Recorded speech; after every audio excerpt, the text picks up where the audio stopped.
빌립보의 선교란 제목으로 하나님의 말씀 전합니다.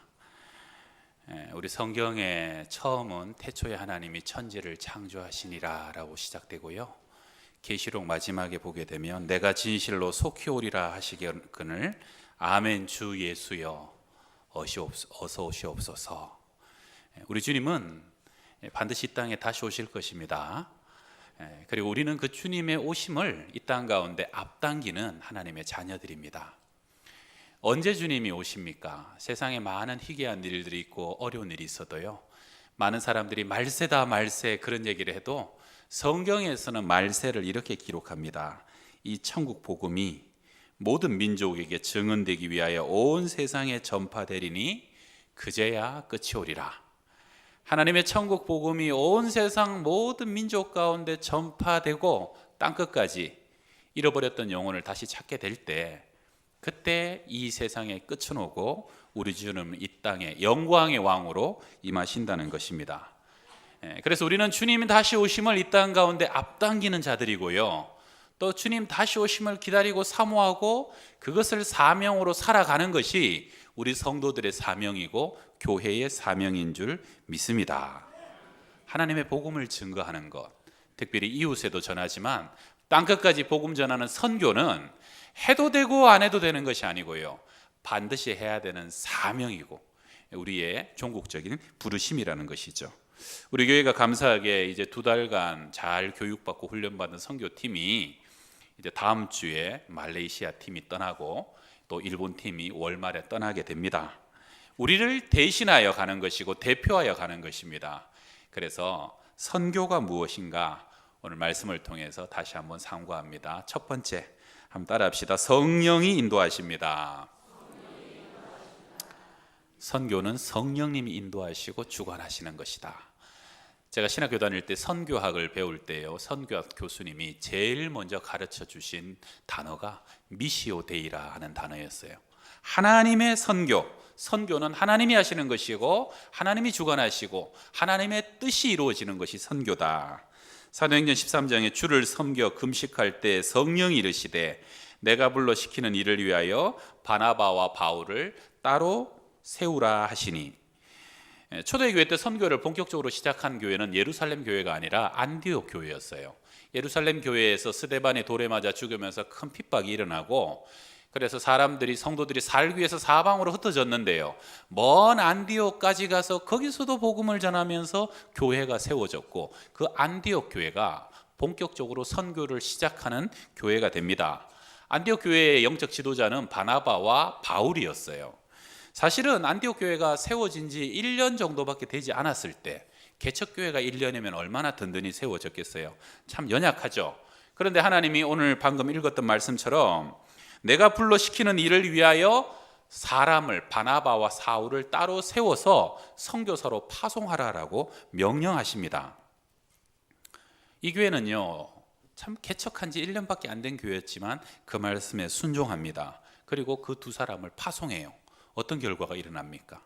안디옥 교회가 수백 년 해도 거둘 수 없는 엄청난 선교의 열매들, 유라시아 대륙 전역의 교회를 세우고요, 수많은 영혼들이 예수 믿고 하나님께 돌아오게 되는 엄청난 복음의 진보를 이루게 됩니다. 결국은 그것이 안디옥 교회의 사역의 열매가 되었다는 것이죠. 우리는 안디옥 교회의 선교를 통해서 선교의 몇 가지 교훈을 배우게 되는데요, 첫 번째는 교회는 안정되었을 때만 선교하는 게 아니라는 겁니다. 교회가 뭐가 남아 돌기 때문에 선교하는 것이 아니라는 것이에요. 선교는 내가 부족하고 연약해도 하나님이 선교하라고 하면은 우선적으로 하는 것이 선교다 하는 것이고요. 두 번째는 선교 보낼 때는 안디옥 교회의 담임 목사님과 부목사에 해당되는 가장 똑똑하고 영적이고 믿음이 충만하고 성령이 충만한 사람을 주님이 보내라고 하시니까 순종하고 보낸 것이다. 선교는요, 가장 좋은 것을 보내야 하는 것이고, 또 세 번째는 예루살렘, 유대, 사마리아 땅끝 가까운 곳부터 선교하는 것이 맞지만, 그러나 가까운 곳을 다 선교했기 때문에 먼 곳으로 선교하는 것은 아니라는 것이에요. 안디옥 교회가, 안디옥 도시가 다 예수 믿었기 때문에 선교사를 파송한 것이 아니라는 것이죠. 주님께서 부르시면 우리는 언제라도 내가 한 번도 만나지 못한 먼 곳에 있는 사람이라도 땅 끝에라도 선교해야 된다는 것이죠. 만약에 언더우드 목사님이요 가까운 데부터 선교했다고 그러면은 그 미국에서 어떻게 태평양을 건너왔겠습니까? 북미 남미를 전도하고 끝냈겠지요. 그러나 하나님이 사명 주시니까 한 번도 와보지 않았던 안전도 보장되지 않았던 우리나라까지 왔기 때문에 양평동 교회도 세워지고 우리 모두가 구원받게 된 줄 믿습니다. 또 너희는 이르시되 너희는 온 천하에 다니며 만민에게 복음을 전파하라. 마지막 선교는 우리보다 가난한 나라에게만 하는 것도 아닙니다. 어떤 분은 선교는 가난한 나라에 해야 된다고 얘기하시는데 바울이요 로마를 선교했습니다. 로마가요 그때 최부강한 도시였어요. 부강한 나라였어요. 에베소도 아시아 주의 수도였고요. 고린도도 아가야의 수도였고 거대 도시고 거대 항구고 경제적으로도 가장 풍성한 동네였습니다. 여러분 일본 우리나라보다 잘 살아요. 하지만 왜 일본을 선교합니까? 예수 믿는 사람이 1%도 안 되는 미정도 종족이기 때문에 우리가 그곳에 선교하는 것이에요. 우리의 하나님의 사람들을 보내는 것이죠. 그래서 선교는요 모든 나라 모든 열방 죽어가는 영혼이 있는 곳은 반드시 선교해야 된다. 사실 지금은 선교학이 잘 정리가 돼 있어서 이런 것을 알지만 안디옥 교회는 누가 가르쳐 줬겠어요? 선교하는 것을 받겠어요? 그런데 참 놀라운 것은 그들은 금식하고 기도하고 하나님을 의지하니까 성령께서 그들에게 선교를 하나하나 가르쳐 주신 것이에요. 지금이 선교해야 될 때다. 누구를 보내야 된다. 그래서 성령께서 친히 주관하셔서 선교의 놀라운 능력과 열매가 맺게 하셨다는 것입니다. 바울이 오늘 본문도 바울이 2차 선교 여행 중에 있었던 일입니다. 바울의 원래 의도는요 그 마게도냐 유럽으로 건너가는 것이 원래 의도가 아니었어요. 1차 선교 여행 때 돌아다녔던 아시아의 교회들을 돌아보고 그 교회들을 견고케 하는 것이 목적이었어요. 그런데 선교 중간에 성령께서 바울의 길을 어느 순간부터 막으시기 시작합니다. 북쪽으로 가려고 했는데 길이 막혀서 서쪽으로 가다 보니까 아시아 끝인 드로아라는 항구까지 이르게 됩니다. 그리고 거기서 밤에 하나님이 환상을 보여주시는 것이죠. 밤에 환상이 바울에게 보이니 마게도냐 사람 하나가 서서 그에게 청하여 이르되 마게도냐로 건너와서 우리를 도우라 하거늘 바울이 그 환상을 보았을 때 우리가 곧 마게도냐로 떠나기를 힘쓰니 이는 하나님이 저 사람들에게 복음을 전하라고 우리를 부르신 줄로 인정함이니라. 유럽 사람 하나가요 꿈에 나타나가지고 건너와서 우리를 도와주세요 하고 손짓하는 거예요. 환상 중에 비전을 본 거죠. 바울은 직감적으로 압니다. 하나님이 우리를 저기로 부르시는구나. 바울은 사실 그때까지 유럽 선교의 비전을 전혀 갖고 있지 않았습니다. 자신은요 그 바다 넘어서까지 복음을 전할 사람이라고 생각지 않았던 것이죠. 하나님의 뜻은 사람의 뜻보다 큽니다. 하나님의 역사는 우리가 생각하는 것보다 훨씬 더 광활하다 하는 것입니다. 유라시아의 광대한 대륙을 바울을 통해서 복음을 전하기 원하는 하나님의 계획, 바울은 이전에 미처 알고 있지 못했다는 것이죠. 기록된 바 하나님이 자기를 사랑하는 자들을 위하여서 예비하신 모든 것은 눈으로 보지 못하고 귀로 듣지 못하고 사람의 마음으로 생각하지도 못하였다 함과 같으니라. 할렐루야. 여러분을 향한 하나님의 놀랍고 크고 원대한 뜻과 비전이 있는 줄 믿습니다. 여러분의 자녀와 가정을 향하고 우리 양평동 교회를 향한 하나님의 큰 뜻이 있는 줄 믿습니다.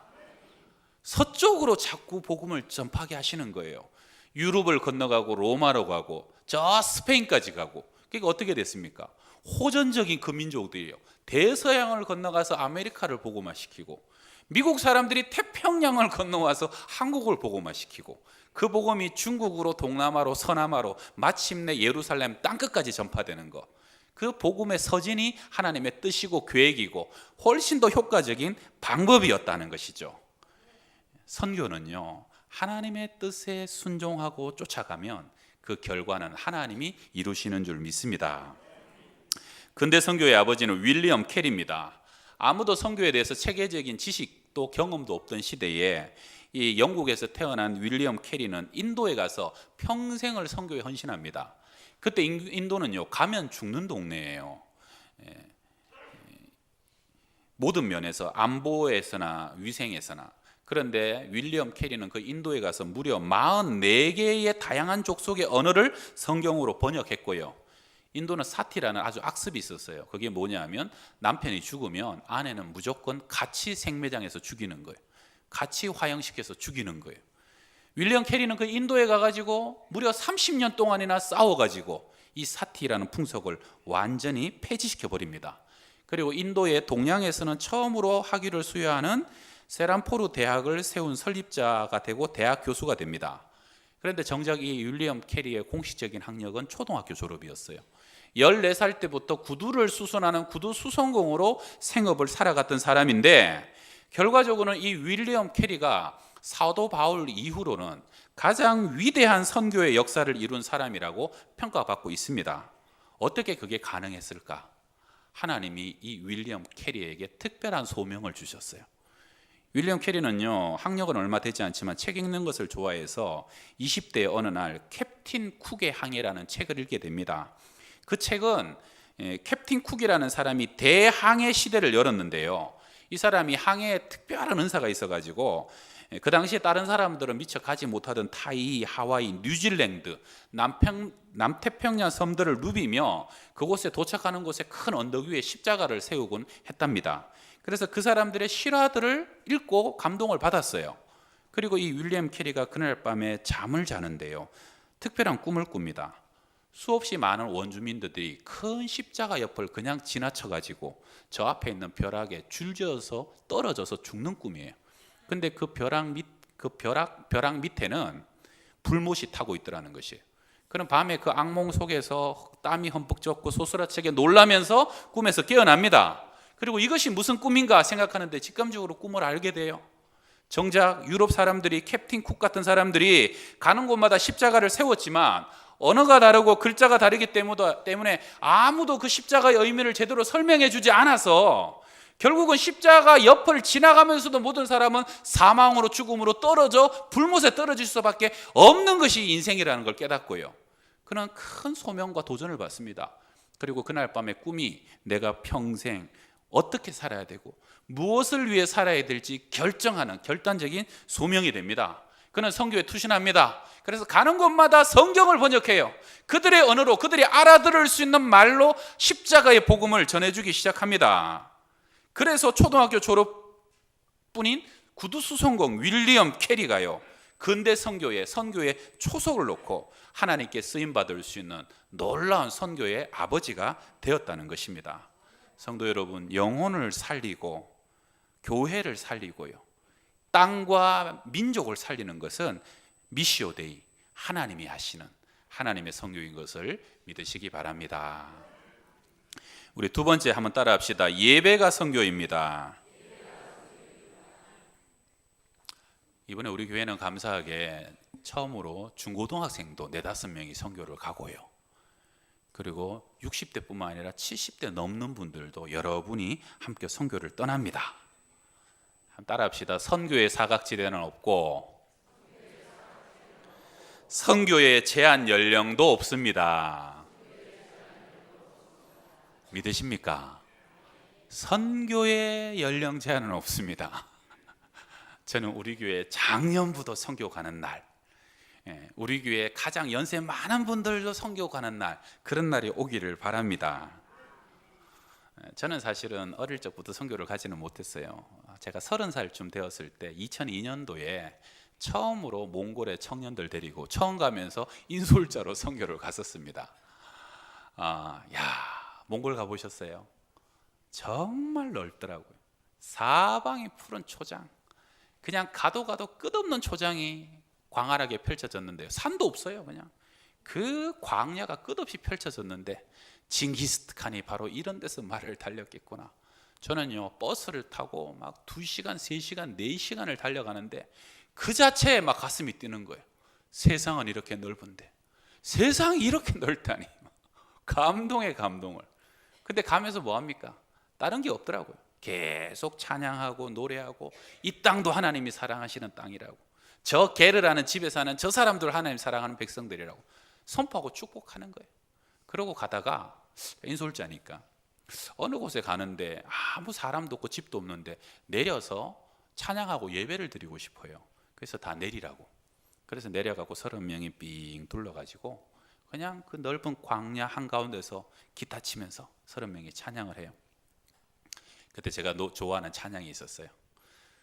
하늘이여 외치라 하나님의 크신 위엄, 주의 영광을 선포하여라, 주 지으신 만물아, 산과 바닷물이 기뻐 외치네, 주 행한 일 놀라운 권능. 찬양을 이렇게 쫙 불렀는데 바람이 억수로 불더라고요. 얼마나 바람이 부는지, 제가 목소리가 큰데도 제 목소리가 안 들릴 정도로 바람이 불어요. 머리도 날리고 그냥 옷도 날아갈 것 같고, 그런데도 우리가 끝까지 찬양 불렀어요. 그리고 이제 그날 밤에 일과를 마치고 선교 가면 피곤해도 저녁에 꼭 은혜 나눔을 하거든요. 그걸 또 꼭 해야 돼요. 그래서 오늘 받은 은혜를 이렇게 나누는데, 그때 25살짜리 된 형걸이라는 남자 청년이 있었는데 그 청년이 그런 얘기를 하는 거예요. 전도사님, 오늘 우리가 낮에 거기서 찬양할 때요, 자기는 놀라운 것을 느꼈대요. 우리가 찬양을 하면 바람이 같이 찬양하더래. 우리가 크게 찬양하면 바람이 더 세게 불고, 우리가 찬양을 잠잠하게 하면 바람도 잠잠하고, 우리가 가만히 있으면 바람도 멈추더래요. 바람이 우리와 호흡을 맞춰서 함께 찬양을 하더라는 거예요. 전사님도 느끼셨죠? 그러더라고요. 그래서 제가 속으로, 얘가 멀리 오더니 좀 맛이 갔나.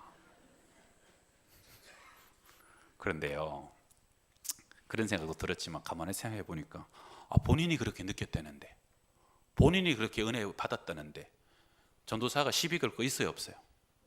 없죠. 시비 걸 거 없죠. 그리고 가만히 생각해 보니까 아까 불렀던 찬양이 산과 바닷물도 기뻐 외치고 땅의 모든 끝이 주를 경외한다고 찬양을 해놓고 좀 믿음은 없었던 거예요. 예. 여러분, 하나님은요, 이 세상의 모든 삼라만상이 주님을 찬양하기 원하십니다. 영광 받기를 원하십니다. 모든 백성들이 주를 노래하기를 원하십니다. 오늘 우리 권사님이 읽어주신 말씀, 구약의 말씀, 찬송하라 하나님을 찬송하라, 찬송하라 우리 왕을 찬송하라, 하나님은 온 땅의 왕이심이라, 지혜의 시로 찬송할지어다. 하나님이 백성을 다스리시며 하나님이 그의 거룩한 보좌에 앉으셨도다. 알든 알지 못하다 하나님이 이 땅 모든 민족 모든 땅의 왕이시라는 것이에요. 거룩한 하나님이 반드시 이 백성과 모든 땅을 통치하시고 다스리시고 영광을 받으시고 우상을 섬기는 그 백성들을 통해서도 마침내 하나님을 예배하는 날을 오기를 기대하고 선포하는 것, 바로 그것이 선교라고, 그것이 우리를 보내시는 목적이라는 것입니다. 제가 그 다음에 두 번째 선교를요, 태국에 갔더랬어요. 선교라는 게 희한합니다, 여러분. 첫 번째 가도 엄청난 은혜를 받고요.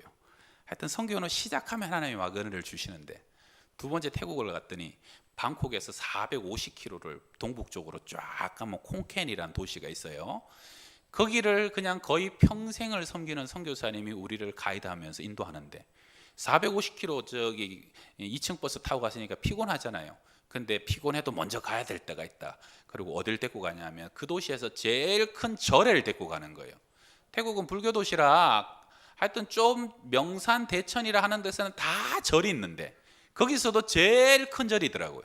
한 15층 되는 엄청나게 높은 탑이 솟아져 있어요.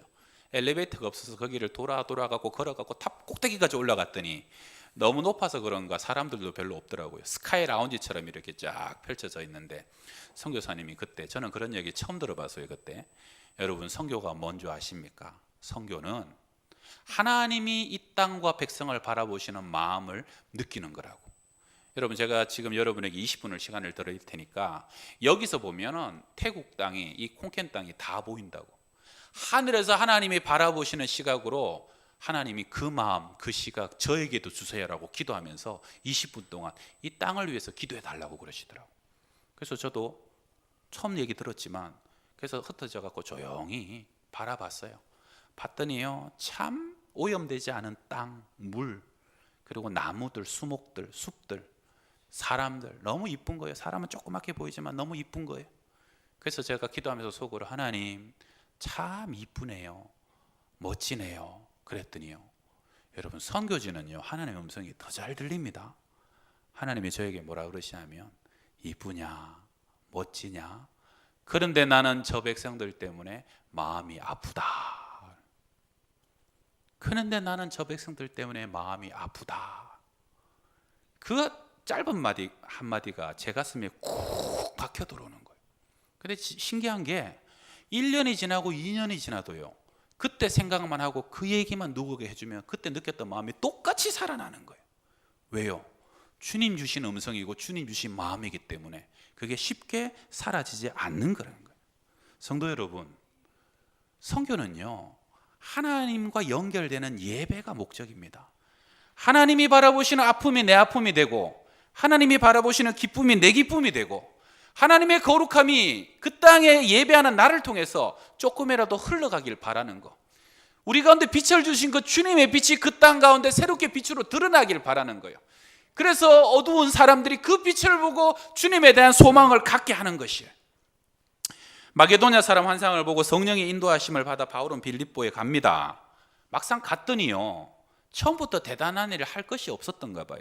수위를 그냥 그렇게 흘려보냅니다. 그리고 바울이 가서 제일 먼저 한 일이 뭐냐면 기도할 곳이 있는가 기도처를 찾아다니는 일이었어요. 원래 바울은 가는 곳마다 회당에서 기도했지만 유대인 10명이 넘어야 회당을 짓는 거예요. 유대인 10명도 없었던가 봐요. 그래서 바울은 어디서 기도할까? 기도처를 찾아다니면서 강 쪽으로, 강에 가면 조용하니까 기도하기 좋으니까, 그래서 기도하러 다니고 그 가운데 혼자 예배하러 다니고, 기도하고 예배하러 다니다가 누굴 만납니까? 루디아를 만나는 것이죠. 여러분 선교는요 기도하고 예배하고 하나님 바라보고 있을 때 하나님께서 만나야 될 사람을 만나게 하십니다. 마음이 열릴 사람의 마음을 열리게 하십니다. 사람을 붙여주시는 것이에요.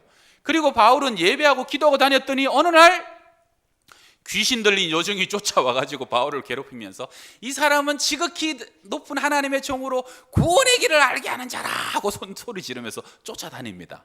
말은 바른 말이지만 그때부터 막 영적으로 공격을 받는 것이죠. 여러분 기도하고 예배하다 보면요 반드시 싸워야 될 대적을 또한 보이게 하십니다. 어둠이 가만히 있질 않는 것이죠. 어둠이 역사하기 시작하는 것이죠. 그래서요 열어줄 사람을 열고 싸워야 될 것을 싸우고, 그 모든 것이 어디서 일어나는 겁니까? 예배 가운데 하나님과 연결돼서 은혜가 흘러오니, 하나님의 거룩함이 흘러오니 그 속에서 복받을 사람이 복을 받고 대적할 사람이 대적하고, 그 속에서 하나님의 역사가 나타나는 것. 그래서요 선교에 있어서 제일 큰 일은 아이고 내가 이 나이에 나는 아직 어린데 선교 가서 뭐 하나, 일이 중요한 게 아니에요. 예배가 제일 큰 일입니다. 여러분 이 땅 가운데 여러분이 하나님 위해서 할 수 있는 제일 큰 일이 뭡니까? 예배입니다. 기도입니다. 주님 바라보는 것이에요. 주님의 마음을 받고 주님의 은혜 가운데 사는 거예요. 주님의 사랑 가운데 사는 것이에요. 예배는 가장 큰 선교인 것을 믿으시기 바랍니다. 마지막 세 번째 한번 따라 합시다. 예비된 만남을 허락하십니다. 루디아라는 이름은요 사람의 이름 같지만 엄밀히 얘기하게 되면 리비아에서 온 여자, 우리 안성에서 온 여자를 안성댁이라 그러잖아요. 바로 그런 의미입니다. 그러니까 사실 빌립보 태생이 아니에요. 그런데 이 루디아가 유럽의 첫 세례 교인의 영광을 얻게 되고, 루디아의 집이 유럽의 첫 교회가 되는 영광을 얻게 됩니다. 하나님께서 바울로 하여금 루디아를 만나게 하셨기 때문에요. 하나님은 참 재밌게요 하나님이 일을 하실 때 꼭 사람을 만나게 하시고 그 만남 속에서 역사를 일으키십니다.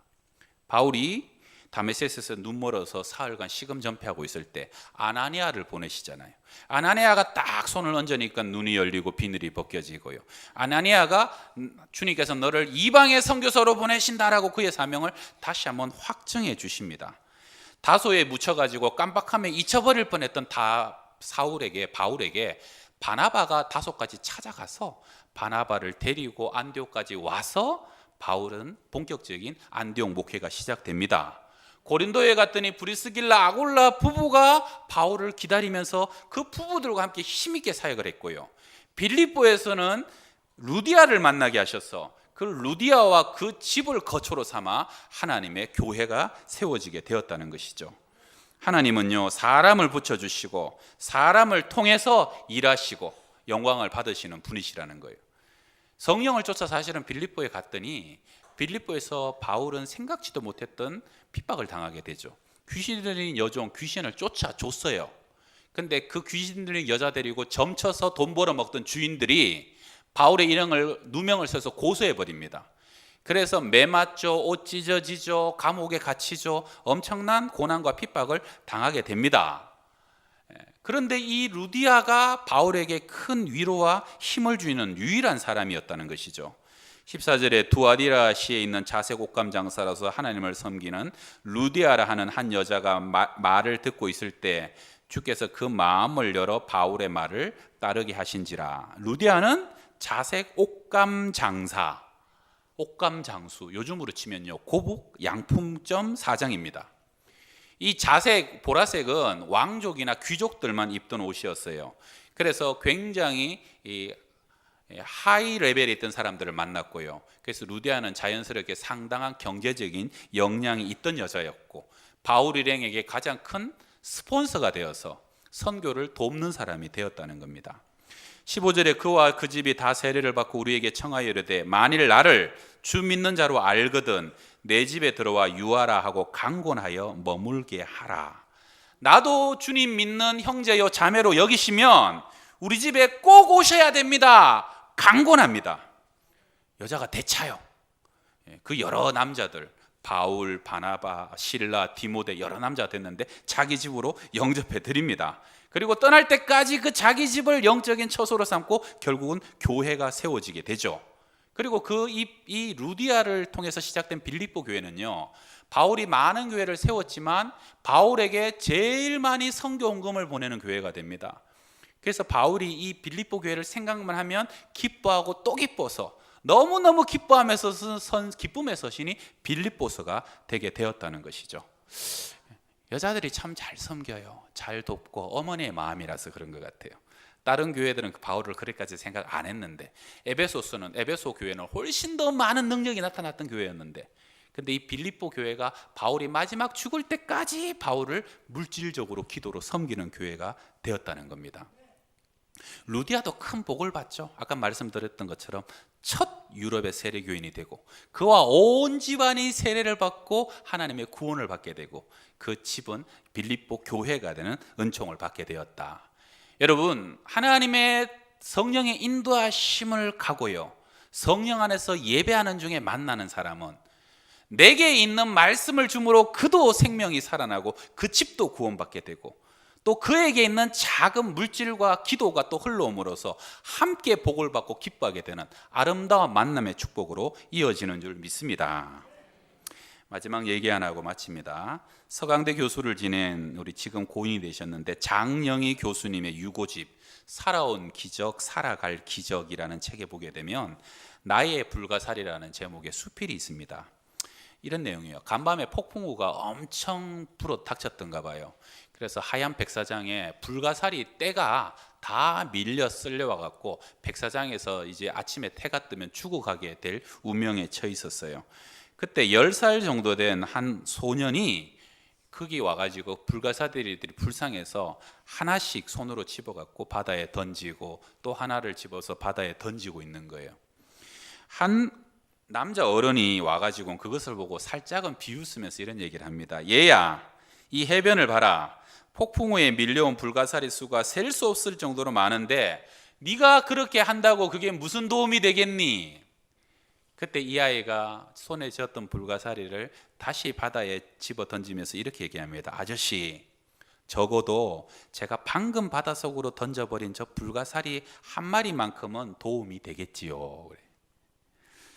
여러분, 우리 이 장영희 교수님은요 50대 중반에 두 번째 암으로 별세를 했고 평생 소아마비로 목발 짚고 살아갔던 분인데요. 이분이 이 이야기를 통해서 알려주고자 하는 교훈은 뭐냐면 무더기와 하나의 차이점이랍니다. 무더기와 하나. 그 소년의 힘으로는요 그 무더기에 쌓여 있는 불가사리를 다 구해줄 수 없어요. 불가능해요. 금방 해가 떠서 말라 죽을 수밖에 없어요. 그러나 그 소년이요, 포기하지 않고 한 마리를 집어던지고 또 한 마리를 집어던졌을 때 그 한두 마리의 몇 마디의 불가사리가 세월이 지난 후에 다시 무더기가 된다는 것이에요. 바울은 처음부터 유럽 대륙 전체를 구원하겠다고 나선 사람이 아니었습니다. 그럴 포부도 없었고 그럴 만한 그릇이 된다고 스스로 생각하지도 않았을 거예요. 그는 그저 성령의 인도하심을 따라가는 것이에요. 순종하는 것이에요. 가는 곳마다 예배하고 기도하고 하나님을 의지하는 것이에요. 그 속에서 하나님이 만날 사람을 만나게 하셨는데 루디의 한 사람이 그에게 큰 도움을 주고 그에게 울이 되고, 그리고 그 루디아로 시작해서 유럽 전 유라시아 대륙에 복음과 하나님의 교회가 세워지고 능력이 나타나기 시작하더라는 것입니다. 성도 여러분, 한 사람이 천하보다 귀합니다. 작은 만남을 가볍게 여기지 마시고요. 이제 선교팀이 다음 주면 출발해요. 우리가 그들을 위해서 작은 기도에 손을 모으는 것을 가볍게 생각하지 마십시오. 작은 후원을 하는 것, 10,000원짜리 한 장을 후원하고 내가 1,000원짜리 한 장을 후원하는 것도 결코 작은 것이 아닙니다. 가시는 분들 중에도 혹시 아이고 나 같은 사람이 가서 무슨 도움이 되겠어? 우리 어린애도 그러더라고요. 나는 학생인데 아무것도 모르는데 무슨 도움이 되겠어? 아닙니다. 그건 주님이 하실 일이에요. 가든지 보내든지 하라. 이것이 선교의 위대한 슬로건 아닙니까? 보내야 됩니다. 가야 됩니다. 기도해야 됩니다. 그것이 하나님께서 우리에게 명하신 명령이라는 것이에요. 특별히 저는 이번에 어린 자녀들을 보내주신 가정에 너무 감사합니다. 요즘 특별히 중고등학생들 공부가 장난 아니거든요. 훈련시켜 주시고 보내주셔서 감사하고, 우리 청년들이 막 20명 넘는 청년들이 함께 가게 된 것도 너무 고맙고요. 그리고 우리 장년들 또 어르신들이 기꺼이 결단하고 선교에 참석해 주셔서도 감사합니다. 일본 선교 우리가 18년 이제 19년 이렇게 선교해요. 오랫동안 20년이 다 돼가요. 한결같이 그 일본을 사랑하고 그 먼 길을 오가면서 그 사람들을 기도하고 기억해 준 우리 과거에 여러 선교하신 분들에게 또 감사하고, 여러분 내주시는 헌금을 통해서 우리 교회가 주보에 나오는 것처럼 지금도 국내외적으로 여러 교회와 선교사와 어려운 분들을 섬기고 있습니다. 성도 여러분, 주님은 반드시 다시 오실 것입니다. 주님 오심을 앞당기는가, 우리가 땅끝까지 복음 전파하는 일에 힘이 있든지 없든지 어떠한 모양으로도 참여할 수 있는 모든 성도님들, 기도할 수 있는 성도님들 되시기를 주의 이름으로 축원합니다. 기도하겠습니다. 주님 감사합니다. 태평양 건너서 이곳에 온 25살, 6살 그 어린 청년 때문에 우리가 구원받고 우리가 이 아름다운 성전과 교회에서 예배드리고 있습니다. 복음에 비친 저희들, 아버지 우리도 또한 선교하며 하나님의 나라를 앞당기길 원합니다. 성령의 인도하심을 듣고 순종하며 성령의 이끌림을 받는 교회가 되게 하여 주옵소서. 예배가 선교입니다. 우리의 삶이 예배가 되며 또한 아버지 죽어가는 모든 나라와 땅들 가운데 예배 속에 살아계신 하나님을 드러낼 수 있는 삶이 되게 하여 주시고, 주님 그리고 만날 사람을 만나게 하시고 택한 열매들이 결실되게 하여 주시고 하나님의 영광이 드러나게 하여 주옵소서. 기도함으로 섬김으로 우리의 작은 것 작다고 여기지 않고 주님의 손에 올려드릴 때 오병이어의 기적이 된 것처럼 우리의 작은 섬김과 헌신들이 하나님 나라의 큰 역사가 되게 하여 주시옵소서. 예수님의 이름으로 기도합니다. 아멘.